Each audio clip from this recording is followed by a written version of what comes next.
What's up, guys? In this video, I'm going to be showing you exactly how you should be recruiting for your sales team. So if you are a sales manager, a growth consultant, or a business owner, and you find yourself constantly playing catch up and behind the 8 ball when one of your team members leaves, then this video is for you. And if you don't know who I am, my name's Adam Taylor, and I run a done-for-you sales agency with Nomadic Closer. We specialize in taking teams from $200,000 a month to $1 million a month or more by installing our sales processes, plugging in our sales team, and running it completely hands-off for you. And so this video today is going to highlight exactly how and why you should always be recruiting. If you take one thing away from this video, it should be this: never stop recruiting. Now, there is a difference between recruiting and hiring. And so if you've seen my other video, and I'll make sure there's a link to it around here somewhere, I went through exactly how I took my first team from around $200,000 a month to just under $1 million a month within 5 months, and laid out the whole process and structure that you should be thinking of and having in place if you are running and managing a sales team.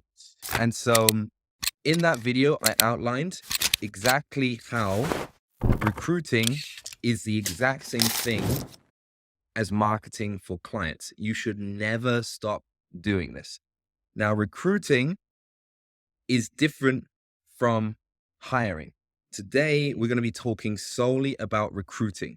And so if we compare recruiting to marketing, recruiting in this case is simply generating leads. It is not yet bringing them on as a sales rep. And so this is the art and the skill and the science of constantly having a pool of people around you who are ready to jump on board with you and your offer when you so need them. And so if you do not have this in place, what happens is that as soon as one of your team members leaves, you have a dip in revenue. Now, one could argue the leads that that person would have got could be distributed across the team, but in best case scenario, your team's calendars are all packed. And so somebody leaving now leaves no room for these leads to go anywhere else. And so you have a dip in revenue whilst you chase and scramble and find someone who is a great fit, a great culture fit, a great skill fit, who is ready and able and willing to join your offer. And so this process should already be done before you have a need to plug that person in. And there is a bit of a skill to it. But what we're going to do today is go over the basics of exactly how you should be recruiting. And so if we are to compare recruiting to marketing, if you have read Alex Hormozi's $100 million leads, you should know exactly how to recruit, because there are only 4 ways that you can be creating a pool of closers around you and a network that is ready to go when you so need them. And so the 4 ways are these. I'm going to try and map this out on my trusty iPad here. We can do better than that. We can go all the way down here. There you go. Look at that. All right. So there are only 4 ways. Number 1, you can only speak to either people who know you or people who don't know you. This is taken directly from $100 million leads from Alex Hormozi. And there's only 2 ways that you can do so. You can either do so in private, or you can do so in public. So let's whip through these 4. Number 1, and this should absolutely be your number 1 go-to thing that you are constantly doing and nurturing and spending time on a weekly basis, is in this quadrant over here, which is basically your network. This is literally messaging people one-on-one, aka warm outreach. Now, if you are in a position where you're in a leadership position and you are running a sales team and leading a sales team, I would hope and assume that you have a network of people around you, that people that you've worked with, people that you've sold with on offers before, people that you may have connected with in coaching programs, people that you may have connected with in Facebook groups. And so if you do not have 2 1-hour blocks blocked out to work on one or multiple of these four quadrants, you are doing yourself a disservice. You are doing it wrong, and you will run into problems to scale your team effectively, efficiently, and quickly. Now, you might be thinking to yourself, Adam, I've got so many meetings. I've got so many things to do. Where am I going to find 2-hour blocks? That sounds like a lot of work. You're right. It is. But so is needing a closer to not have a dip in revenue, a dip in your income, a dip in morale, a dip in the reputation of your offer, a dip in the trust of the business owner with you. That's also hard work. So pick your poison. Warm outreach is literally sitting down for an hour, for half an hour a week, and going through your contacts on Facebook, on Instagram, in your phone, and messaging them, hey, how are things with you? You will not believe the power of doing so.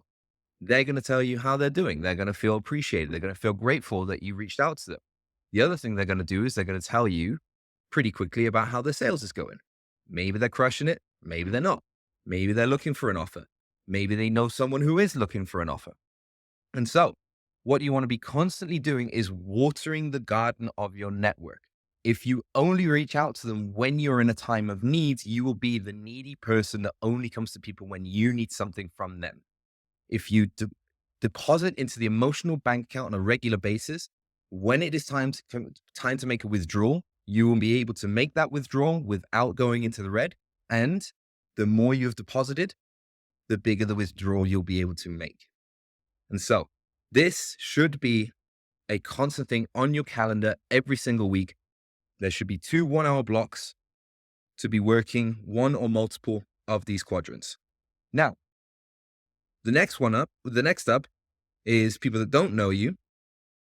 This is essentially cold outreach. And so this is as simple as, if you are in a coaching program, if you are in a sales community, if you are in a Facebook group, if you are in a Telegram chat thread, whatever you call them these days, if you're in a Discord channel, I don't care where it is, but there are bunches and pools of people who are in your community and in your network that don't yet know you. Befriend them. Comment on their posts. If it looks like they're posting good wins and they're a good closer and they have a good reputation, they have a good presence, comment on their stuff. Don't be a creep. Don't slide straight into their DMs. Like their stuff. Comment thoughtful comments on their posts. And when the time comes, they'll either message you, or you can then message them and say, hey, I've been watching your content. How are things going with you? That's all you need to do. Because at the moment, we're not hiring, we're recruiting. And all we're doing is we are starting to gather people in our network who know, like, and trust you. So let's crack on. If we were to do this in public, Mr. Alex Hormozi would call this content. If you are doing a good job, your team should be every so often, every now and then, winning. Things should be going well. If things are not going well, you should be learning. You should be posting about this. You should be making this public so that when the time comes, people know and understand your offer. They understand your sales philosophy, your leadership thoughts, the way you go about your business. They will know, like, and trust you just by you posting content. Now, at the end of this video, I'm going to show you some of the content I was posting last year. And when I was running sales team that I took from 200,000 to $1 million, just under $1 million a month. And I'm going to also show you the exact post that I used to then directly attract inbound leads that I wanted to filter into the hiring process. I'll show you the exact post and break it down exactly how I did it. And so the last piece of this is to communicate to people publicly who don't yet know you, is to run ads.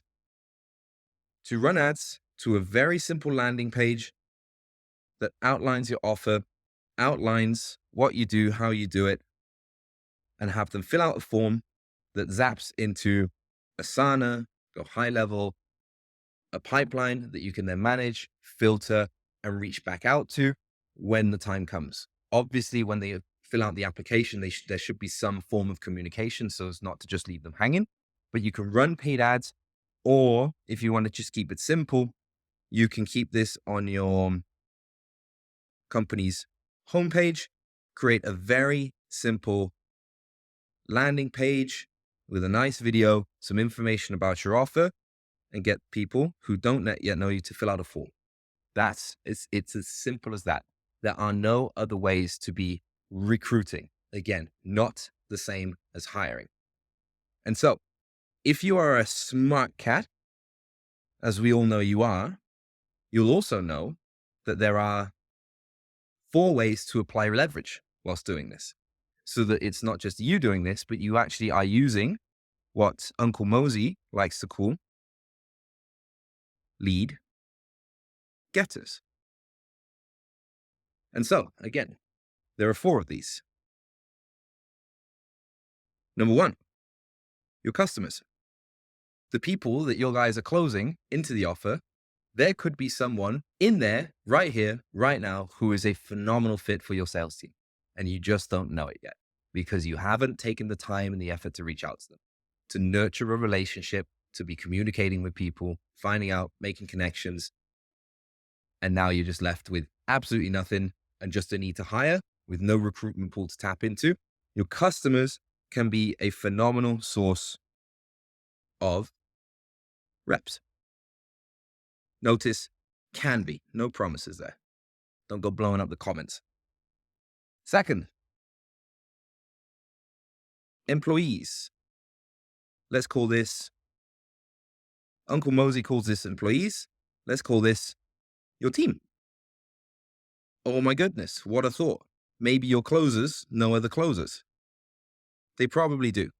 But again, if you are creating an environment where you'll just come into the team, hey, we need a closer right now who knows one, that's not going to work. That's just taking. Okay. And so, yes, they are a source of lead getters if you develop some sort of incentive around that, if you develop enough of a relationship with them, if you create an environment, a working environment to which they would actually be proud to bring in their friends to, then you can absolutely tap into your team to go and find and recruit on a consistent basis without the direct need to hire. Then we have affiliates, probably one of the most underused strategies in the space. And you're probably thinking to yourself, Adam, what would an affiliate be in this case? Pretty simple. Think of who has your perfect closer.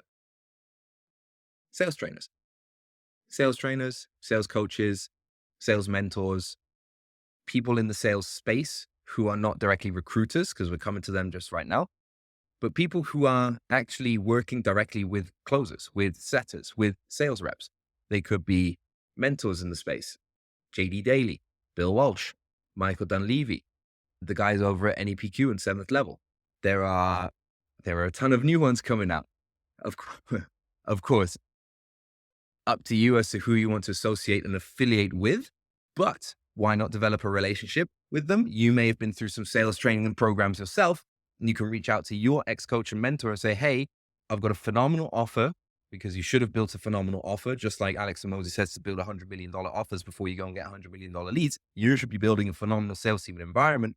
And if you have that, why not go to your sales coach and say, hey, if I ever need a recommendation from you, would you be cool with a percentage of sales, an upfront fee? Could we come to some sort of an agreement where it's by which it's a win-win for both of us to be able to feed people from your program who you care deeply about into a place that you know is a phenomenal sales environment for them?